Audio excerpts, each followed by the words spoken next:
La problématique des incertitudes qui nous préoccupe aujourd'hui nous apparaît du point d'observation de notre neurofonctionnement, telle étant la résultante de notre ignorance en neurosciences cognitives. En effet, parce que nous ignorons que notre cerveau fonctionne selon ces mécanismes cycliques qui s'implémentent les uns les autres, comme il vient d'être évoqué, nous regardons notre propre existence comme incertaine, étant inféodée à notre réalité extérieure, alors que nous disposons, au gré de l'architecture de nos boucles cérébrales réentrantes, de la faculté neuroconnectique de modifier et notre rythme électrique cérébral et le taux de diffusion de certains neurotransmetteurs, depuis l'activation de nos récepteurs cellulaires de cannabinoïdes, ce qui est décrit sous le vocable de stade 2 de veille ou stade de veille nous permettant l'auto-observation en termes de neuroconnectique,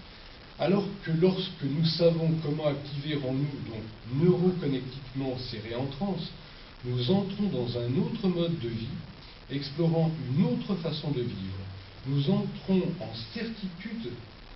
de l'intérieur, comprenant que sous ce regard intelligent, notre cerveau devient donc un ensemble de neuroconnexions qui se dynamisent les unes les autres dès que nous mettons en connexion nos neurones sensoriels, émotionnels, conceptuels, réflecteurs, entre eux, ou avec nos neurones corporels, moteurs, motivationnels et conceptuels cogitateurs, selon des voies linéaires entrée-sortie, dans un même neurosystème ou et